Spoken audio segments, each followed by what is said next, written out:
This is your call to action. Get prepared, America. Economy, survival, energy, disasters. This is USAPrepares.com. Informative radio, educational radio. Interact now by emailing instructor@USAPrepares.com or text at 434-390-7953. Class, please take your seats. Now, your instructor, Vincent Finelli. Watch the greenbacks tumble. I guess that's my cue. Everyone all set, cocked, locked. Now, here we go. Your dial set correctly to USAPrepares.com, and we're broadcasting live 2 hours a day from high atop the Missouri Ozark Mountains. Studio A. Information's on the website, and there's a link to all of your instructors on the website, USAPrepares.com. Podcasts are free, and if you'd like to share the broadcast with friends and family, just go to USAPrepares.com and click on Listen to Vincent, GCN. Okay, and by the way, I found something really neat. I tried this number. It's a call-in number. Do you know that if you dial this number, you'll be able to listen to USAPrepares.com on your smartphone or your telephone? 605-562-7727. 605-562-7727. Now, remember, long-distance charges will apply, so it'd be good if you had one of those unlimited phone plans if you're going to do that. Today, Frank Underhill's with us, and I'd like to suggest that if you are interested in telling us what your thoughts are about these survival and preparedness expos, we'd love to hear from you. Okay, if you've been to the Get Prepared Expo, the one that's hosted by USAPrepares.com, we'd love to know what your thoughts are on that. If you've been to other expos, we'd love to know what your thoughts are on those. And if you have suggestions as to how we can make ours better, I'm going to take notes. And we still have some time to make ours even better. So, our expo is July 19, 20, and 21, right here in the Missouri Ozark Mountains in Lebanon, Missouri, at the Cowan Civic Center.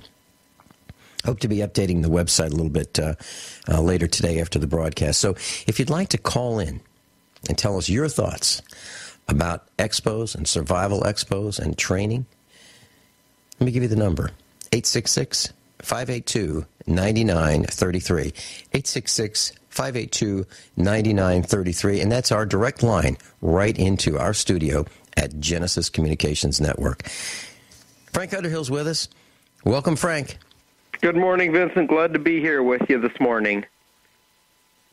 Hey, Frank, I understand it's really hot in Nevada. What's going on? What's it like there? It is very hot. It is so hot. Even the air conditioning in the car and in the home, when the temperature is above 110, they don't function properly. And that's what we've been having here, are these 110 plus 117 degree weather, and it is just horrendous. And this is one thing where the media does have it right. Stay indoors and drink plenty of water and stay cool and avoid thrill seeking. And out in Mountain's Edge, which is a lovely park here, I can't believe there's still people who are inane enough to even still go hiking around, out there. It's just foolery. You're playing roulette, and we have this aura of invincibility, but all you need is one run-in, and it's game over. Your electrolytes can shut down on you. You can not sweat anymore, and it's pretty tough to turn the situation around. So for your listeners that live in the Utah area, Colorado area, my area, southern eastern California, basically clear across the neck of the woods where you are, Vincent, please, drink plenty of water and stay indoors and keep a fan on if possible. Very dangerous. But yeah, it's very hot. There's a big high pressure bubble over this part of the country right now, and even though it's cloudy today, the heat still gets through. So it's very cold. Very hot. Very hot. Frank, let me ask you, if the power were to fail, and the power fails all over the country, it's we take it for granted. If the power were to fail, what would that be like? Well, on other earlier programs, when we're talking about energy or without food, or how things would fall apart very quickly. I think, and I was saying in this town, in 5 hours, if you didn't have power, 3 hours, you'd start to see hysteria. No question about it. It's very dangerous how society can behave when there's a shortage of something, especially if there is a complete blackout. It would be terrible. You try to go to bed at night with 120 degrees in your house and it's 115 outside. It would be terrible, and food going bad and no refuge from heat. It would be terrible. Yeah, it'd be prepared. Backup generator. I don't even think a backup generator could power an air conditioner. I don't think. Well, it depends on how big the generator is, but a generator that would supply enough electricity to power a whole house type generator, it'd be pretty substantial. And the problem with those is the amount of fuel that they consume per hour. So, for example, we have one that will run our entire farmhouse.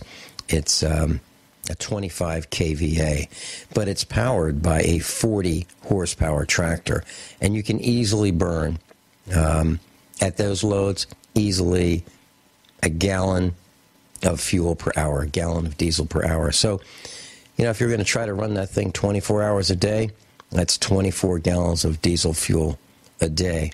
That's a lot. 10 days, 240 gallons. It's an enormous amount of fuel. And you'd probably need to service the tractor a couple times in between, like every 10 days, you'd probably need to change the oil. So there's some serious considerations to trying to run a generator to power air conditioning. That's probably our largest problem. What do we do? Frank, where you live in Nevada, Las Vegas, do homes have basements? No, very less than maybe 5%. Okay, so everything is just a pad. Okay, so there's no slab. There's no basement under the slab to go to to stay out of the heat.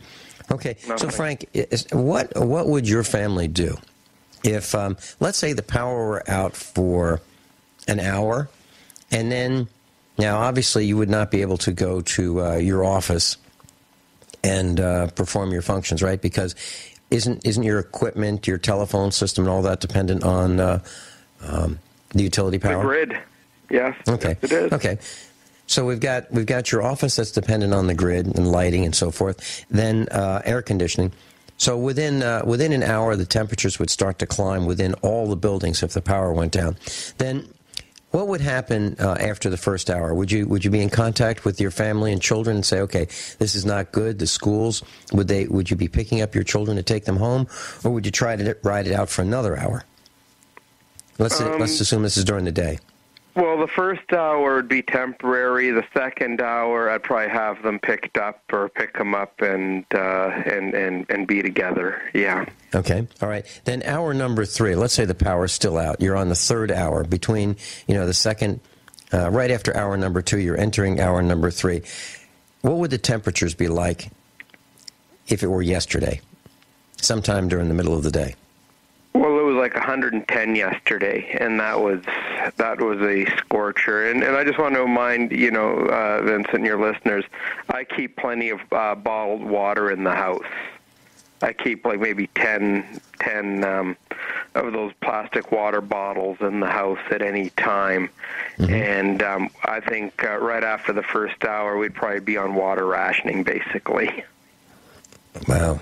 Okay, then... And it's not funny. It's not a joke, listeners. No. You would probably want to ration it like to a cup every half hour or hour, basically.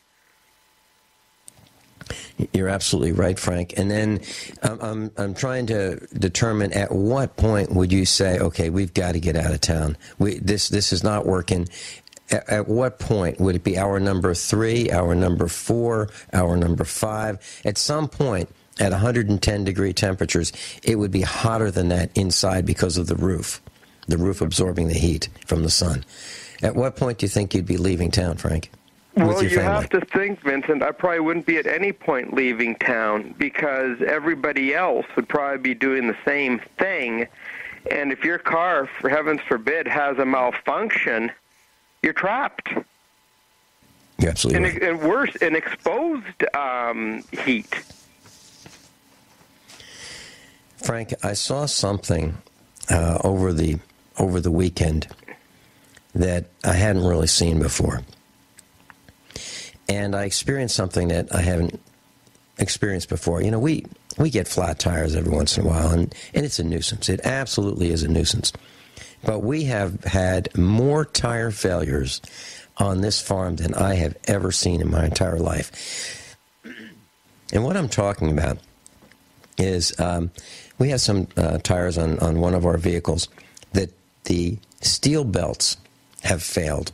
They've failed, and they changed position underneath the tread, and the tires thump. So that's 4 tires that we can't use because they went bad. And our son, I ordered new tires, different brand. I'm not going to buy the same brand again. I'm convinced. And our son brought them to the tire balancing and changing place where they swapped the tires on the rims. And there was a line hours long. It was the longest line he's ever seen. And this is in the middle of in Lebanon, Missouri, where there's hardly a lot of commerce going on. So what I'm saying is we weren't the only ones that had tire failure problems. And one of the salesperson mentioned a brand, and he said, whatever you do, don't even buy that brand tire because you'll be back in about a week when they fail. So it's not just us. The high temperatures are causing the road surfaces to heat up so much that tires are failing. Consider that. And what do you do about it? Make sure you've got your tires inflated to the maximum pressure that they will stand if you're going to be on a very, very hot road.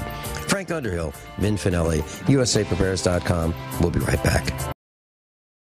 Mondays with Frank Underhill. By the way, what a neat meetup we're going to have tonight at Ziggy's. John Reagan's going to be with us, and he's the author of The Financial State of the Union. He sent it off to the Library of Congress. He submitted it there, so it will be registered with them. And he's going to be talking about the unprepared prepper. Now, class, the reason I talk about these meetups on the air is so that you can see the kinds of things that we talk about at our meetup every Monday night in Springfield, Missouri. And the plan is simple. You need to have your own meetups in your own community. You need to figure out who you can trust and who will work with you and who you can help and who will help you. You need to build community the way we have in our area of the country. I work with my neighbors. You know, I've got wonderful neighbors. They don't live right. Well, they live right next to me, but it's 1.5 miles away from their house to our house. And our property joins. And we're kind of spread out here in the Ozarks where we live on the farms. But the point is, I know that if I call them up at 11:30 at night and say, I need to go to the airport and pick up Mrs. Finelli. She's in St. Louis and it'll take 3 hours. Can you drive me there? I know that they'll do it. And they know I'll do it. And they know I'm not going to say, oh, come on, do you know what time it is? No. That's what neighbors would do. And we have built a community here, and we have meetups here, and we know who each other is. And I suggest you consider doing the same thing where you live.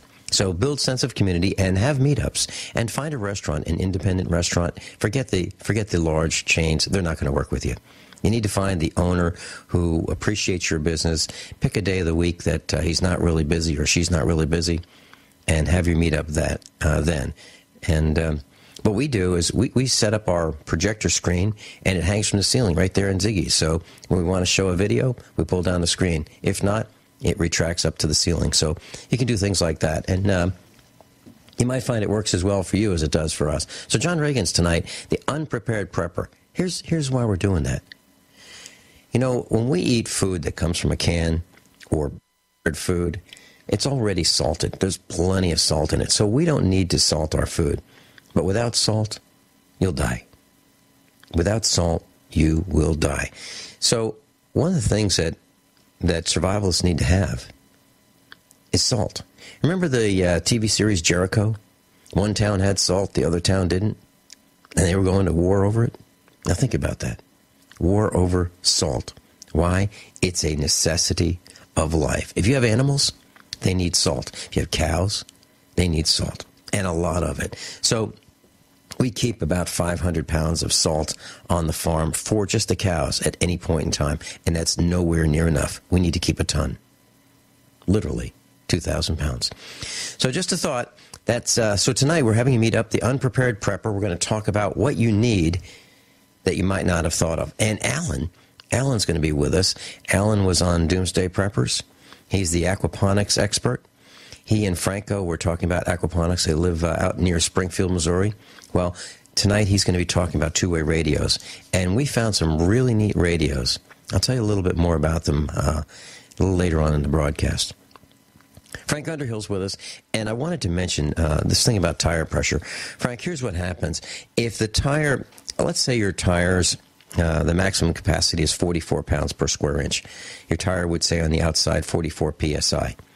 Now, that's cold tire pressure. That means out of the sun, the vehicle not running, and it's been sitting for a while, let's say a couple hours, and you check your tire pressure, and the maximum that tire will sustain safely would be 44 psi, if it's rated at 44 psi. Some are rated 50, some are rated 32, 35, and it says right on the sidewall of the tire.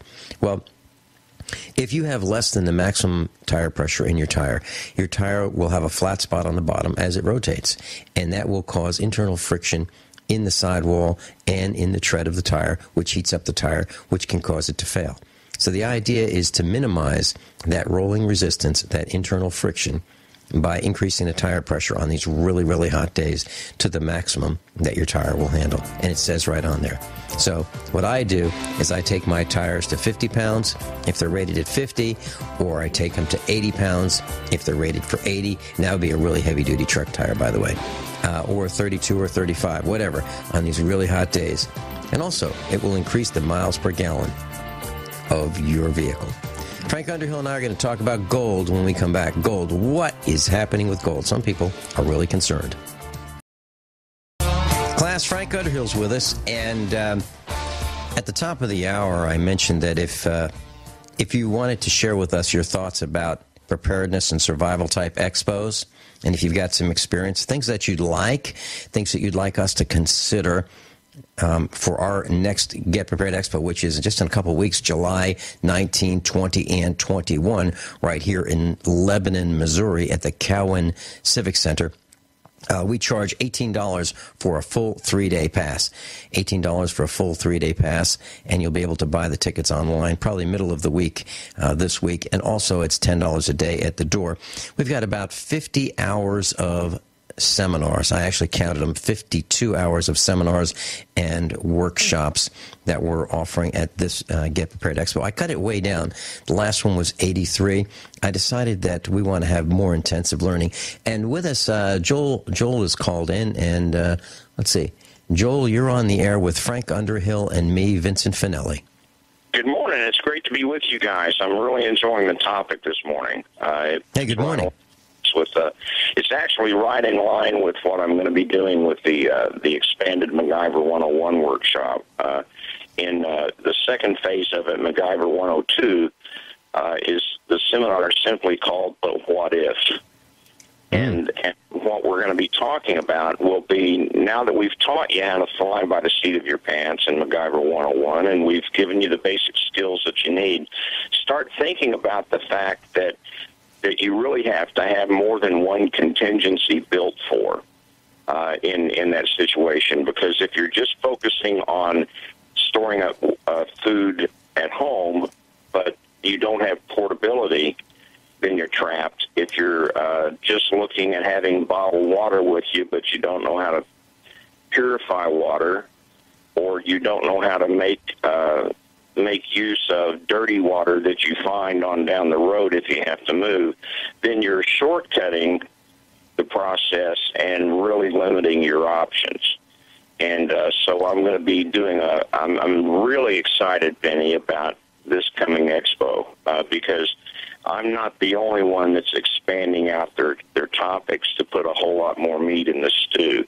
In the past, I've been able to do the MacGyver 101 seminar there, inviting people to come attend the actual work and play shop. But this time we're going to give them a whole bunch of the tools there, and it's going to be full audience participation with the stuff that we've got going on. And it's going to be the best expo yet. I'm super excited about being there. You know, Joel Johnson's with us, and Frank Underhill. Joel Johnson does the Kodiak Survival seminar, and he calls it MacGyver 101, thinking outside the box. And, you know, using the things that MacGyver used on his television series, when you're in trouble and you look around and you figure out what do you have that you normally wouldn't use in a certain situation, what can you make use of that you have in order to save your life? And that's what Joel Johnson talks about in his seminars and workshops at the Get Prepared Expo. Joel, I'm really excited about it. And have you seen some things that you would prefer? Well, you travel a lot, right? You travel all over the country, and you're on the road a lot. Are people concerned? Are they more concerned? Are they less concerned? What's going on? Well, I think you've got several classifications of people there. You've got folks that are becoming more concerned, that are waking up and starting to get aware of the issue, and we do a lot to wake people up. With scenarios that we depict, but I work a little bit differently, well, actually very differently from some other people out there. I am not into fear-mongering at all. I am definitely far from it. And there are some people, unfortunately, out there that are boogeyman evangelists, just telling people that the sky's going to fall, this is going to happen, and they offer no answers. They offer sometimes improbable scenarios that most likely will never happen. They maybe could, but because it jives with whatever they're selling, they try to foster fear, and getting people to panic actually disempowers them. It does not wake them up and get them involved. I'm into taking panic and turning it and worry and turning it into dynamic concern and getting stuff done. So you've got that one classification of people that are waking up, either good or bad.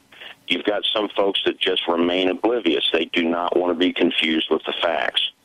And for those folks, they're going to be the have-nots, and they're going to have some real problems. And we're going to have problems because of them wanting to come and take what we have because they didn't prepare.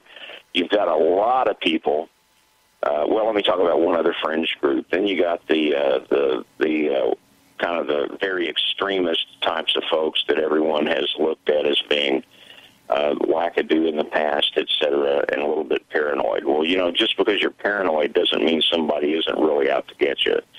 And so, it's paranoia is not a good thing at all, and it's done a lot to discredit this movement. But there are those fringe folks out there like that.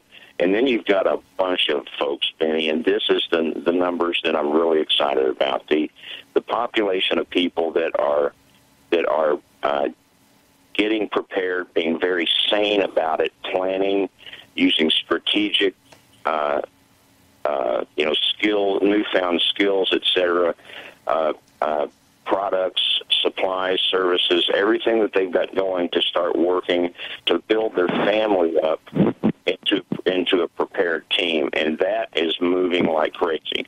And that's what the Get Prepared Expo is all about. It's about getting people into that mode. And the Get Prepared Expo, I'll share with the listening audience, and then I'll shut up for a minute. But I have been invited to attend, either as a vendor or a promoter, what I believe to be every survival expo in the nation that's been held since this movement started. And thus far, the only one that I have agreed to do is the Get Prepared Expo, and there's a very specific reason for that. And I do the Get Prepared Expo every time it comes around. I'm about to do my 6th one, so I'm doing 6 out of 6. I'm scheduled to do it in the fall, and we'll keep coming back as long as it is what it is, and which is the best out there as far as offering, the good quality stuff. It's your model, Vinny, has been ripped off by so many people, but they're able to put form in because they can pick that up off your website or by attending the expo. But they can't put the content in. They can't put the heart. They can't put the preparation. They certainly can't put the actual physical content and participative content that you have. My hat's off to you. You have built not only the best out there, but as far as I'm concerned, what I've seen thus far, and I've attended several of the others, just as an attendee walking in the door, you built the only good one. And it's worth flying or driving in from out of state to come to the Get Prepared Expo. I have seen many people there. We had, 42 states represented this last time, was that correct? That's 43. 43. Okay, sorry, I was off one. Yeah, 43. And that's people flying in from Washington or driving down. And so, folks, it's summer. You've got vacation time with your family.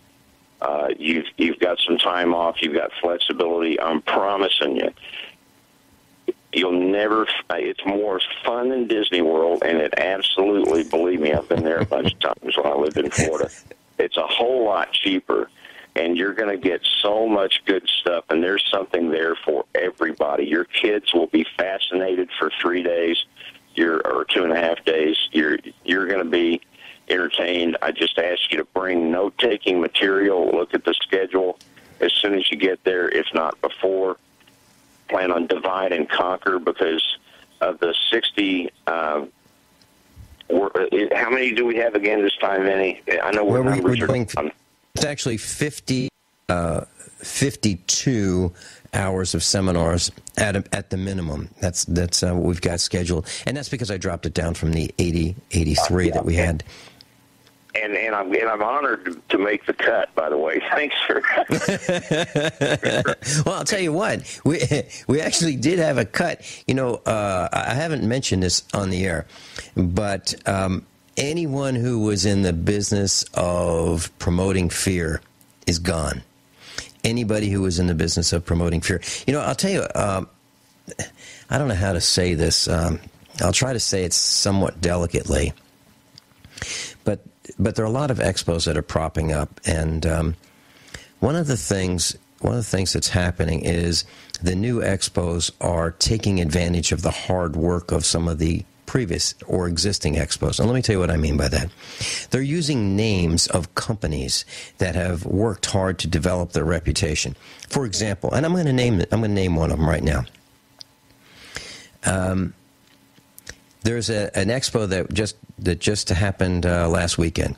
It was called Doomsday Expo. Now, a lot of people were confused, thinking that Doomsday Expo was related to National Geographic's Doomsday Preppers. Okay? They used the word Doomsday, and they used in their marketing materials, it appeared that they were related. Now, I didn't say anything before the expo, because I didn't want to impact them in any way, shape, or form, negatively or positively. And the only thing I mentioned was that Craig Douglas was one of our instructors who he was at the Doomsday Expo. But the word doomsday is a huge problem for me. There's not going to be a doomsday, at least that I know of. And using the word doomsday elicits fear. And I don't like it. I really don't like the word doomsday. And then there are other names for expo, like the Ultimate Expo. The Ultimate Expo? Come on, give me a break. For an organization that's never had a survival expo, theirs is the ultimate one, their very first one. Come on, please. So, Joel Johnson, I really appreciate your call. Thanks so much for calling in. And, class, the preparedness expos, the survival expos are supposed to be for education. They are not supposed to be for selling fear and causing you to buy things that you would not ordinarily buy. Ours doesn't do that. Frank Underhill's with us, and I just got off the phone during the break with someone who was an exhibitor at the Doomsday Expo. And when we come back at the top of the hour, I'm going to tell you what I heard. Absolutely shocking. I'm not kidding. I am not kidding. You're not going to believe it. I'm going to wait till the top of the hour to talk about it with Frank Underhill. But before we do, gold. Frank, what is going on with gold right now? Because, let's see, let me just click on this. The latest numbers, 1245.20, $1,245.20. Gold's up $9.9, but that's way, way, way, way down from the $2,000 it was not so long ago. What's going on? Well, you're seeing there's a real competition between the gold and the dollar right now, and the dollar index is very high right now, over 83. We need to see that dollar index erode down into the mid to low 70s range. Until then, we'll probably see gold either on the sideways streak here or going lower. But also, too, an interesting point, you have the article on your website there, Vincent, that, the day of $500, $600, $700 gold mining are gone. Yeah, it's on there.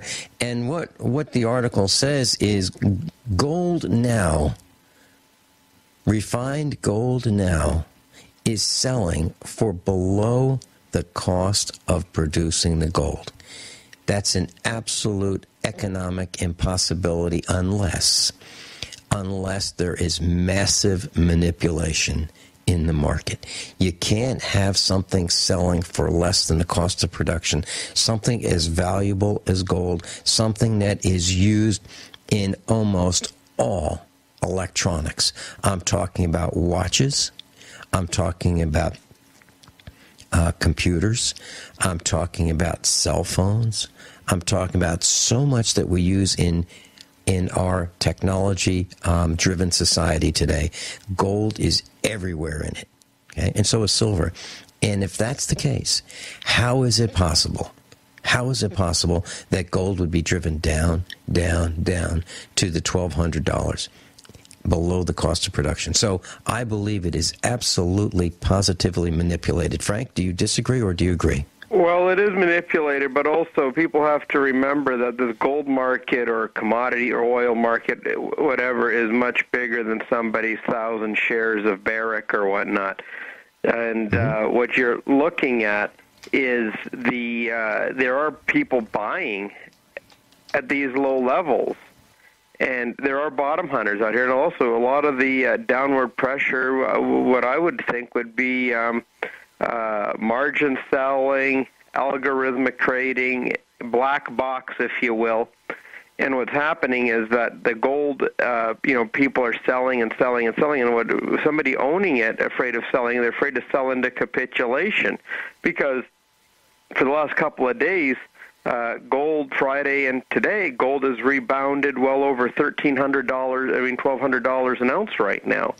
And it doesn't take much for gold to put on $10-20 a day over the course of 2 or 3 months, and you'll see it move back up again.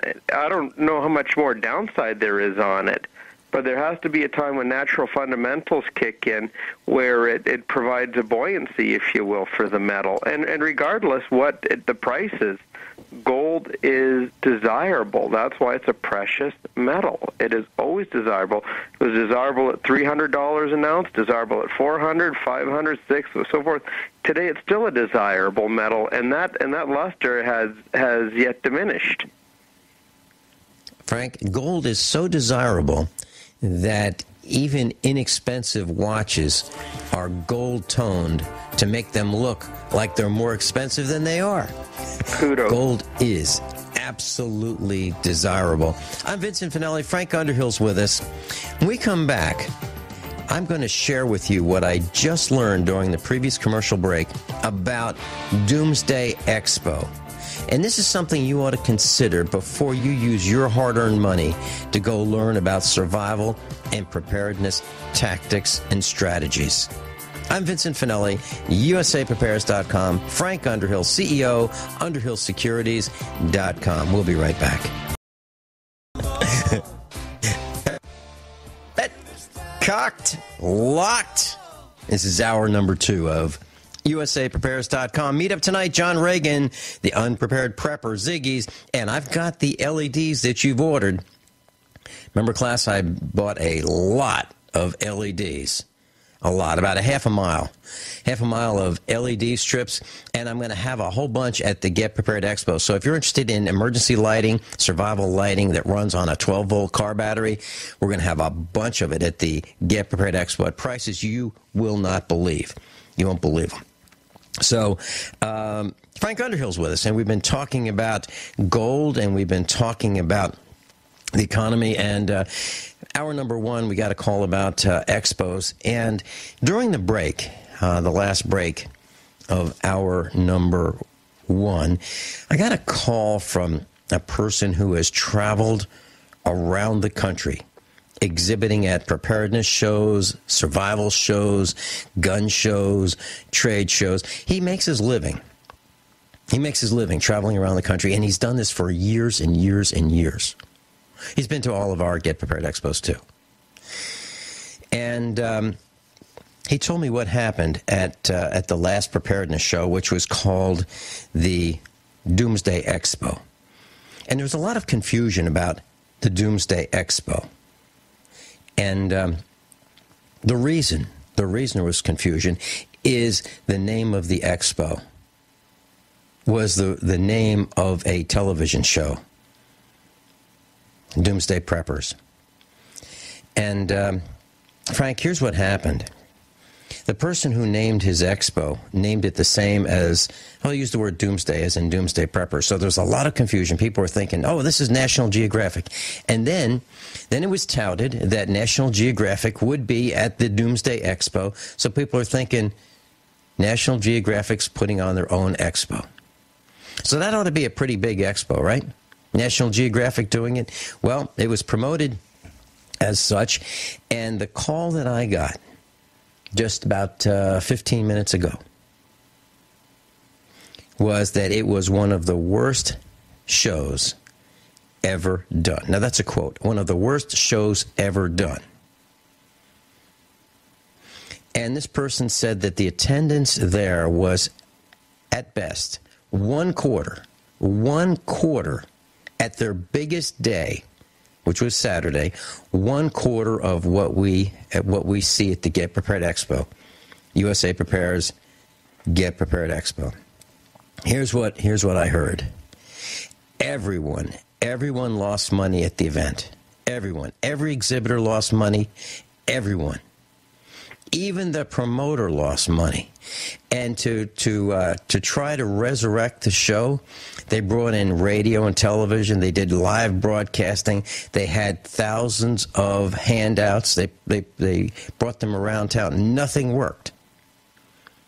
Nothing worked. Some exhibitors were so upset that they left before the show even started. Yeah. Yep. Now, selling fear does not work. So what I'm trying to say is ripping off Doomsday Prepper's name and calling it the Doomsday Expo and selling fear does not work. And I have a problem with the name of the show, Doomsday Preppers, because I called Doomsday Preppers and I said, I invite you to come to our expo, the Get Prepared Expo. I invited Doomsday Preppers to come to our expo, Frank, and I wanted to show them that nobody that comes to our expo behaves the way their people did on season 1 of Doomsday Preppers. And they came to our expo and they said that the Get Prepared Expo is the best expo they've ever been to, by far. They've said it on the air. They've said it on the air. The casting director said that on the air, that we have the best preparedness expo in the country. And the reason is because we don't sell fear and we educate. Frank, can you describe what it was like when you came to the expo? Well, it was very, very pleasant, actually. I was very surprised how many people from all diverse backgrounds showed up, and you had a wide myriad of exhibitors and speakers, and I think it was more inclusive of society in general as of excluding people.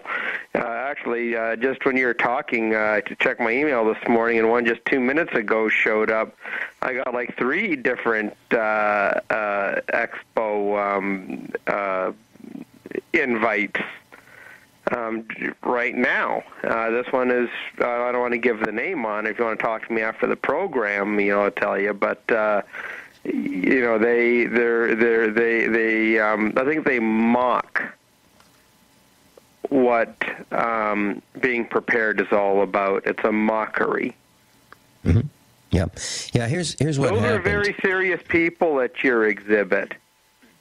And what they want to do is they want to bring in every clown and gaff with a shtick to focus the message. And I think, Vincent, if anything, it probably even brings discredit to what we're all about. And I don't even like the word prepper myself. I think it's corny. You can be prepared, but prepper? Like, am I in a kitchen preparing food for going out, or am I? It's an insult and a mockery, and it makes people, like-minded people like ourselves, look stupid. And I'm against it myself. Frank, let me tell you what I learned about the Doomsday Expo. They had a tattoo artist there exhibiting. Now, maybe somebody can tell me how having a tattoo artist in a large presentation at a preparedness expo, a survival expo, makes any sense at all. Class, I have people call me up saying, "Hey, I'm going to exhibit at your expo," and I go, "Let's talk about it." And they go, "Well, I'm just learning how to prepare, and I'm getting into it, and I've got this store. I'm building an online store, and I want to come to the expo." And I go, "Come on, forget it. If you don't know how to do it, you can't come to the expo." Then we have politicians that want to come and exhibit and get votes, and we tell them, no way. So just because someone has money to come and pay the couple $100 that it costs to exhibit, we don't let them unless they have a germane topic and they're willing to educate and share bona fide information with our guests. Otherwise, they just flat out don't come. So, and let me tell you another tactic that was used, and this one just frosts me. And the reason I'm telling you this, class, is because I don't want you to waste your money traveling to something that you think is going to be something that it's not. What happens is I'll post all of the exhibitors' names on our website and a link to them. And what happens 100% of the time is other expos that are just starting up, and that's fine if they want to start up. I applaud their efforts, but they've got to do it right, or I'm not interested in working with them. What they do is they will call our exhibitors and they'll email our exhibitors, because all of their contact information is on our website. And they'll say, "Hey, you've got to come to our expo. We're going to make you a lot of money." And that's what their focus is, making a lot of money. And here's what some of them do. Some of them will say, just sign up and give us your email address and we'll email you free tickets. Then what they do is they sell your email address. They sell it, along with everybody else's. I know they do, because I've gotten information from them, and they're telling me that I can buy the email address. I'm not interested. So if they're willing to sell it to me, they're willing to sell it to anybody else. And they are. So that's one thing they do. Another thing they do is there was one expo that was right next to a gun show in the same building. And there weren't very many attendees at the Preparedness or Survival Expo. And this is on the East Coast. So what they did was they said, hey, all you guys, come on in for free. The gun show line is so long. Why don't you come on in and take a look? So when people came in from the gun show, because the expo was free, the Get Prepared type, not our expo, but another expo, because the Preparedness Expo was free, people came in, they took pictures, and they said, wow, look how many people showed up. But they were not preparedness-minded people. They were gun show people. So what I'm saying is there are a lot of tricks that are being done. Another thing that's being done is if we say we have 70 seminars, they say they have 75. If we say we have 100 exhibitors, they have 120. If we say we have 100, they have 200. It's nonsense. It's all nonsense. They're all trying to follow the model that we, and they can't. And here's why. Because we're not trying to make any money. We are not trying to make any money. This is the church of physical preparedness. That's so many great speakers. And if you're wondering, Sheriff Richard Mack is coming to our expo. Why is he coming to our expo and not the other expos? Because we're for real. And Mark Anderson, Frank Underhill, I just got word during the break that Mark Anderson of American Free Press is going to be speaking at our Get Prepared Expo. He was at the Bilderberg Conference in London. He was there. And he's going to give us a full report. That's pretty cool, isn't it? Absolutely. Yeah. They talk monetary policy, so it'd be interesting to hear what he has to say. Mm-hmm. Frank, we're doing something else at this expo that we've never done before. You know, there's a war. Alex Jones says there's a war on for our minds. He's absolutely right. And Alex Jones broadcasts on Genesis Communications Network. When we sign off, he signs on, and he's doing a great job. And because there's a war on for our minds, and because mainstream media is lame, they're weak of character, the news is sanitized by mainstream media. Because of that, Frank, we are encouraging people who want to become talk show hosts. We're encouraging them to do so. And we're having a special seminar for those who are interested in starting their own broadcast, how to do it. And we're going to do that at the Get Prepared Expo. We're going to teach people what we've learned. We're going to teach them about Knox University, the University of Hard Knocks, the things that we have learned. Who? That'd be Joyce Riley of Genesis Communications. She's going to do it with us. I'm going to do it. Sam Bushman's going to do it. John Moore's going to do it. And Michael Evans is going to do it. We're going to teach a seminar on how to get into radio and how to get your point across, even if you're a caller. Class, I found the coolest thing, and I tried it, you know. It's, well, we have a listen line at usaprepares.com. If you dial this number on your telephone, you can listen to the broadcast. It's the coolest thing. So if you're in your car and you want to listen, you can. If you are, it's like listening to the radio on your smartphone or your telephone. Now, just bear in mind, it's a long-distance charge supply, so be careful when you do it. But for those of you who have unlimited long distance, I'm going to give you the number, 605-562-7727.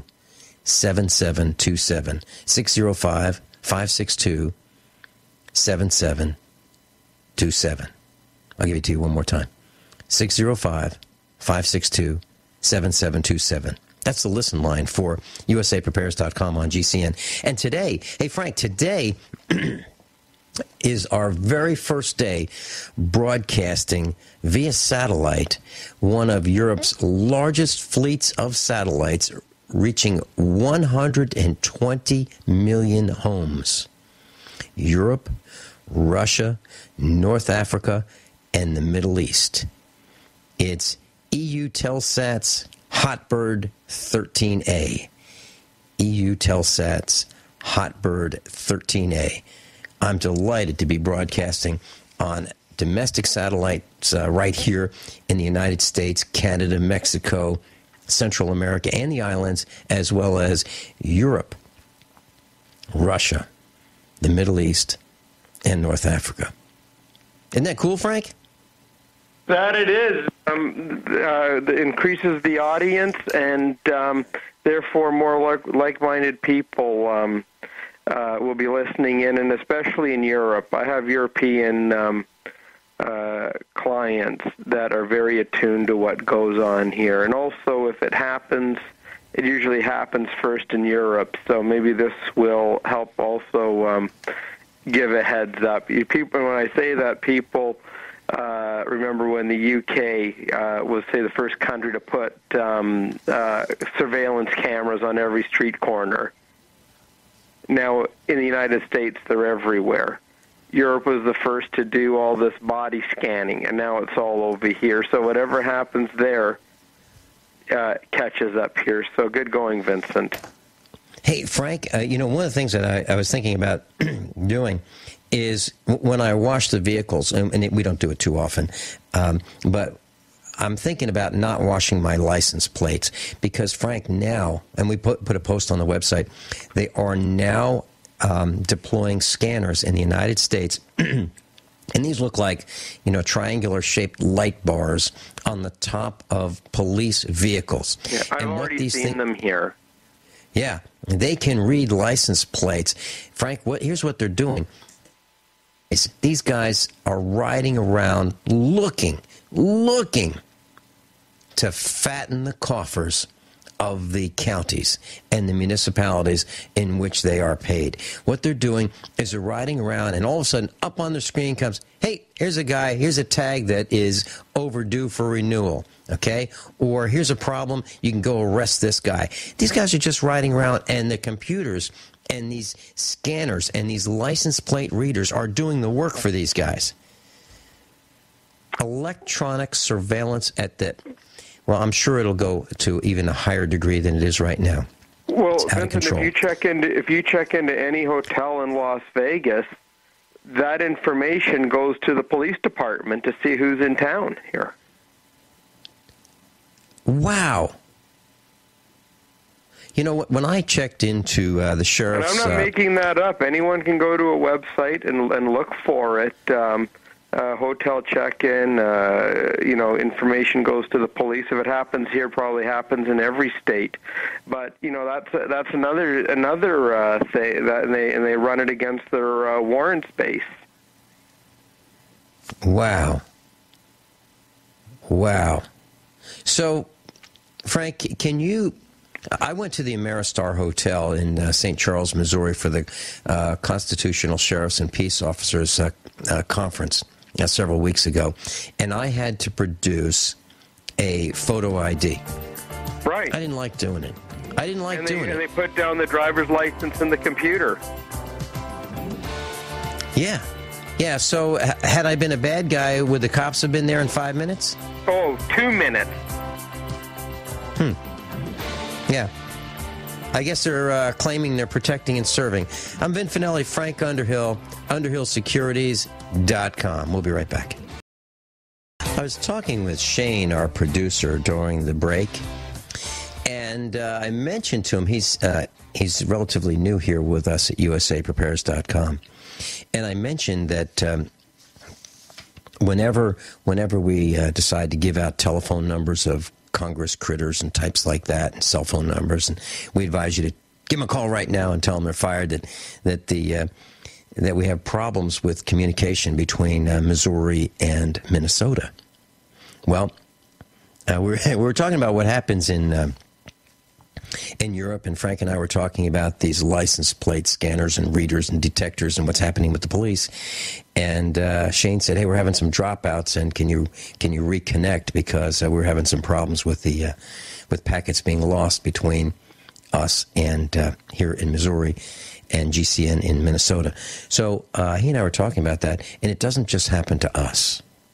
It happens whenever we here at GCN start giving the hard-hitting information and we start exposing the lies, the corruption, and so forth, that our broadcasts get enhanced by those who have the switches and the dials and the mice that they can click on and cause us problems.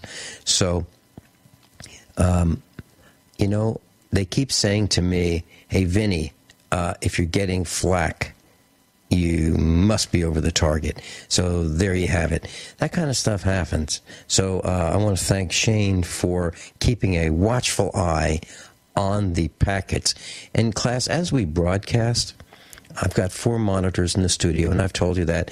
And one of them shows me the audio metering and how the signal sounds.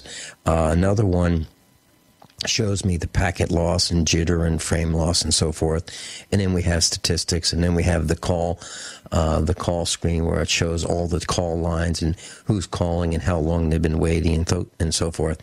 So, and then we have the news in front of us. So we've got our eye on a lot of different things, and we're really busy here. But I really appreciate Shayne taking care of making the broadcast the best that it can be. Frank Underhill's with us. Newsletters, if someone wants one, what are the...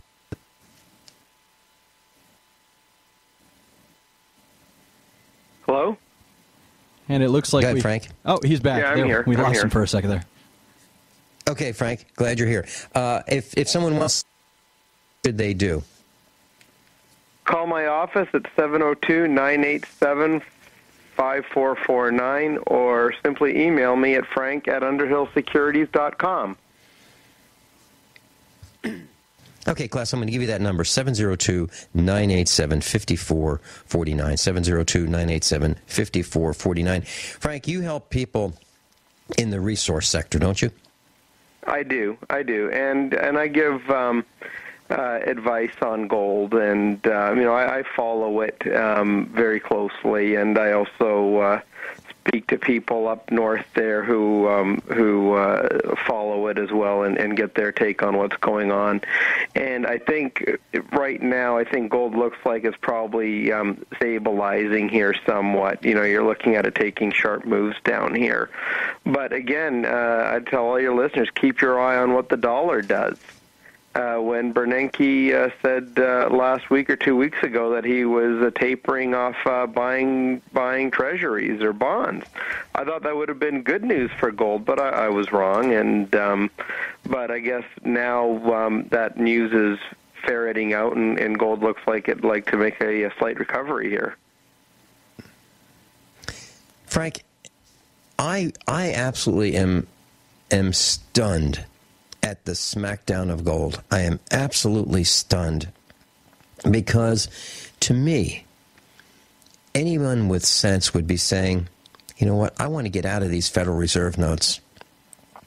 They're backed by debt, a debt that absolutely, positively cannot be repaid. A default is in our future. A collapse of our currency is in our future. Why would anybody want to have digits in the bank or Federal Reserve notes in their hand as compared with precious metals? Other than the fact of having 1 month's worth of transaction digits or Federal Reserve notes to continue commerce. Other than that, I can't understand why anybody would want to subject themselves to Federal Reserve notes. Can you help me with that? I never bought a treasury in my life, and I frankly wouldn't know where to start. And I think a lot of people are, investors, and those are for, banks and institutions and governments. The small investor, I don't think, has any place in this kind of market. Whereas it's a lot easier for a small investor to go into a coin store and buy gold. And I think if you go to coin stores, I think a lot of them probably even have a shortage of gold. I would imagine. Mm-hmm. Frank, you and I were talking about. Yeah, according to the internet numbers, I'm down. I am down in terms of what what our precious metals might be priced in Federal Reserve notes. However, I believe it will still buy what it used to buy before the numbers became lower in pricing gold and silver and Federal Reserve notes. Frank, we've got a caller from Prescott Valley, Arizona. Ralph, you're on with Frank Underhill and me, Vin Finelli. You've got a comment about the weather? Hello. Yeah, hey, you're on with Frank Underhill and me. Please turn your radio down. I did. Okay. Okay. All right. So you've got a question or a comment about the weather in Arizona? No, I didn't. I had a question or comment. I was calling pharmacist Ben regarding a digestive problem for my wife. Well, I'll tell you what. You've got the wrong studio at Genesis. We have 6 studios online broadcasting all at the same time. Oh, okay. Hey, thanks for calling. Sure. I dialed the 866-582-9933 number. Is that the wrong number, apparently? Okay. No, that's the right number for this studio, but you've got the wrong studio. Just go to gcnlive.com. Yeah, go to gcnlive.com. And click on... Yeah, then click on Listen, and you'll be able to find the studio that you want with the broadcaster you want. There's 6 of us all broadcasting at the same time. Hey, thanks so much, Ralph. Frank, so I thought he had a comment about the weather because you and I were talking about how hot it is and how dangerous it is. Well, and his call was weather-related issues. Yeah, there's big 19 firefighters killed. I don't know how a fire could wipe out 19 forest fighters, like someone, put them there at the wrong place at the wrong time or whatnot. But that fellow with the wife's digestive problem, and I think Vincent, I think you're a devout nutritionist, are you not? I am. Yeah, you are what you eat. Yeah, you absolutely are. And Frank, I saw my mom and her brother and her sister, and she was the most concerned about her health and her nutrition.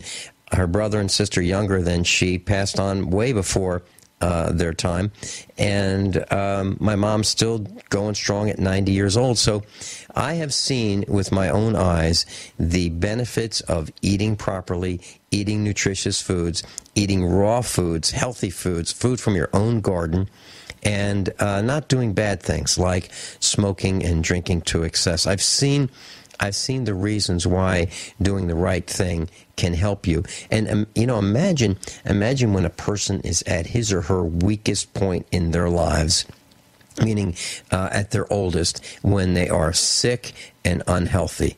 That's got to be a terrible cross to bear. That's not the case with my... And you do labor. You keep your body in motion. You work on Frank, your I was farm. thinking yesterday... Yeah, we do. I mean, we are really busy, and we are working. Over the weekend, we moved about 200,000 pounds of hay from one field to another, stacked it up, and we're getting ready for the winter. So we're about, we still probably have another 70,000 pounds to move. But that's what we do. And all that hay that we moved, we had to cut it and bale it first. So we really are busy on the farm. When I'm not behind the microphone, I'm on the tractor, I'm taking care of the cows, I'm fixing fence, or I'm doing something on the farm. That's what my life is. And that's why we right here at usaprepares.com understand a lot about the economy. We understand about the manipulation. We understand about the fundamentals because our livelihood depends on it. And we know the system's rigged, and we can feel it.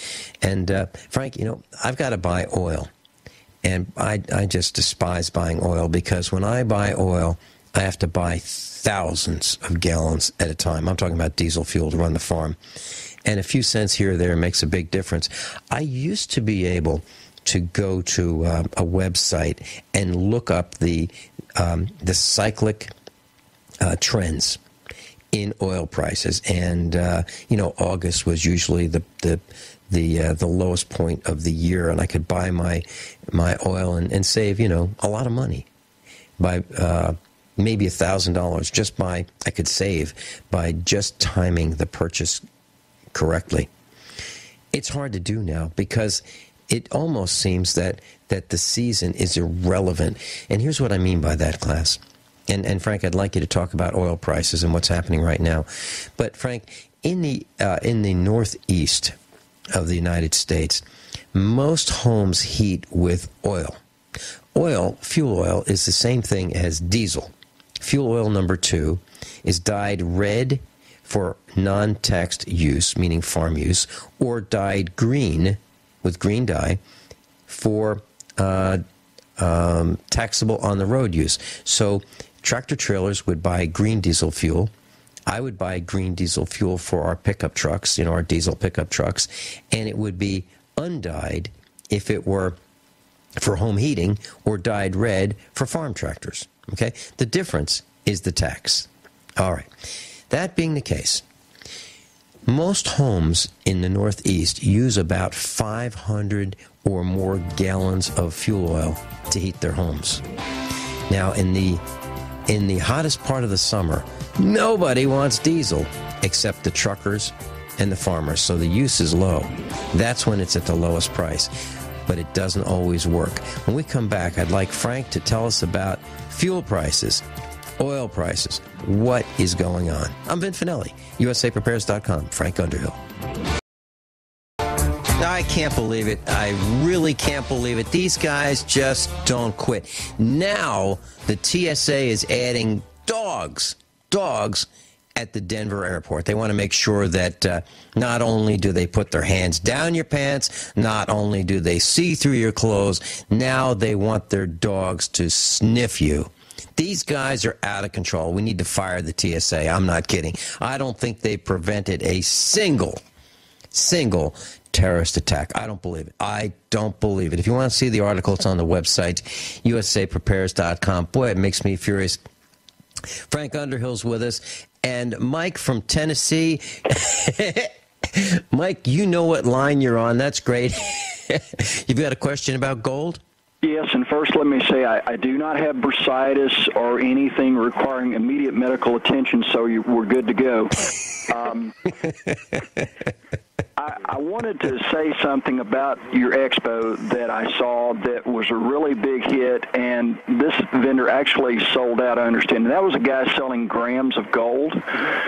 And yeah. I spoke to the guy, and when he first got there, he had a whole bunch of product. And the closing day, I went by to see if I could buy 1 or 2 grams, and it was all gone.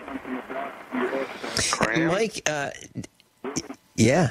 Mike, did you see me with an interaction with a reporter that wanted to get information from me?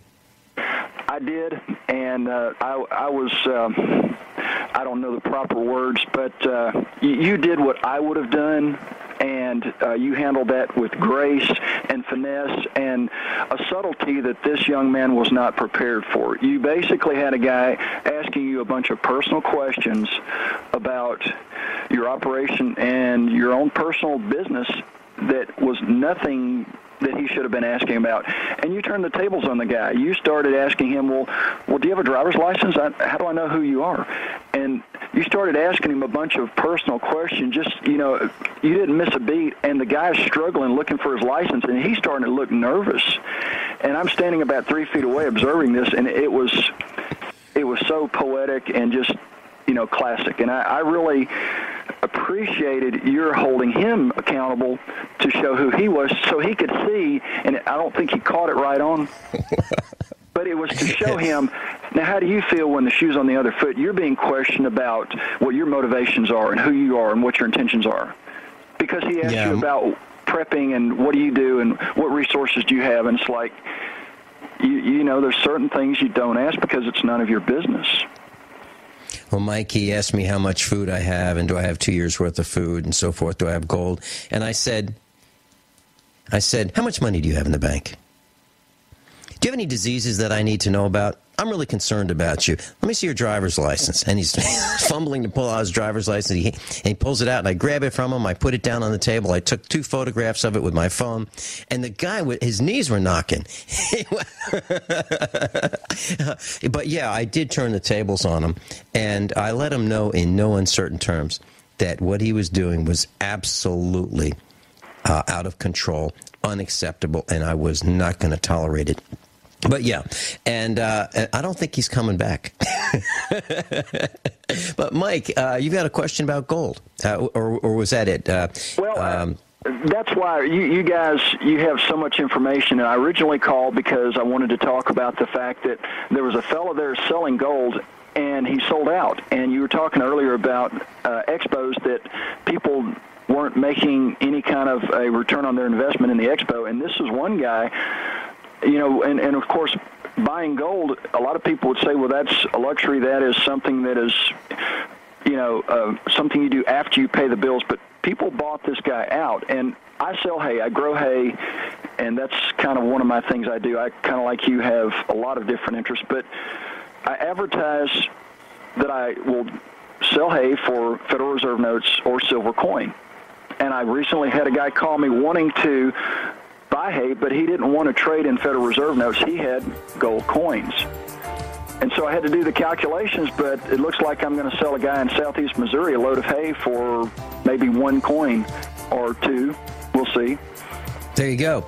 There you go. Mike from Tennessee, I appreciate your call. And that's what's happening. People are getting out of Federal Reserve notes, Frank. They're getting out of them. They want a deal on the barter system, and they want the government out of our lives. We've had it. We've had it. Mike from Tennessee, thanks so much for giving us a call. Frank Underhill, UnderhillSecurities.com. And if you'd like to call him, 702-987-5449, 702-987-5449. Frank, thanks so much for being with us on our very first day broadcasting in Russia, Europe, North Africa, and the Middle East. Frank